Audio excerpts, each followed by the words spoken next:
देखिए, आज लगभग 65 राज्यसभा के सांसदों ने मणिपुर पे चर्चा का नोटिस दिया और ये कहा एक लंबी और एक विस्तार से मणिपुर पे चर्चा सदन के भीतर हो। अगर सत्ता पक्ष ये चाहता है कि मणिपुर पे चर्चा हो और अगर सत्ता पक्ष चर्चा कराने के लिए प्रतिबद्ध है तो उन 65 नोटिसेस में से कोई एक भी नोटिस पे अपनी स्वीकृति दे दीजिए और चर्चा शुरू हो जाएगी। केवल सदन में आकर ये चिल्लाने से कि हम चर्चा चाहते हैं, चर्चा नहीं होगी। 65 नोटिस शायद आज तक भारत के संसदीय इतिहास में, राज्यसभा के इतिहास में 1952 से लेकर आज तक पहली बार इतनी बड़ी संख्या में सांसदों ने 267 का नोटिस दर्ज कर कहा कि हमारे देश का एक अभिन्न अंग, हमारा एक बहुत ही महत्वपूर्ण बॉर्डर स्टेट मणिपुर जल रहा है, मणिपुर के विषय में चर्चा हो। लेकिन सरकार ये चर्चा नहीं चाहती। मॉनसून का सत्र 20 जुलाई 2023 को शुरू हुआ था। आज 31 जुलाई 2023 है। 11 दिन हो गए।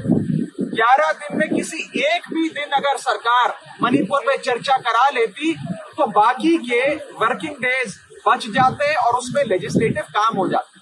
हम भी चाहते हैं कि सदन चले। और आज मुझे याद आता है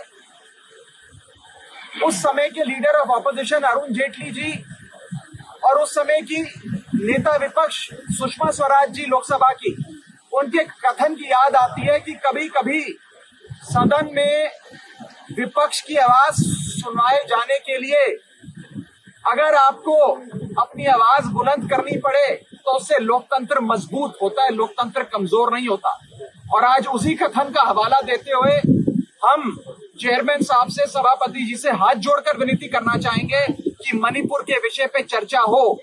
और जब जब एक विस्तार से लंबी चर्चा होती है, संसदीय कन्वेंशन ये कहता है कि देश के प्रधानमंत्री जी आकर उस बहस में हिस्सा लेते हैं। जैसा कि अभी बताया गया, देश के कई प्रधानमंत्री सदन के भीतर आकर इस विषय पे जब भी रूल 267 के हिसाब से बहस हुई है, सदन के भीतर आकर उन्होंने अपना वक्तव्य दिया है। जवाहरलाल नेहरू जी से लेकर डॉक्टर मनमोहन सिंह तक तमाम प्रधानमंत्री सदन के भीतर आए और अपना वक्तव्य दिया। इसीलिए हम चाहेंगे कि as head of the government honourable prime minister भी पार्लियामेंट में आए। दोनों में से जो सदन उन्हें पसंद है, लोकसभा पसंद है तो लोकसभा, राज्यसभा पसंद तो राज्यसभा, दोनों में से किसी भी सदन में आकर मणिपुर पे अपनी बात रखें और सरकार क्या कदम उठाने जा रही है इस विषय से पूरे देश को अवगत कराएं।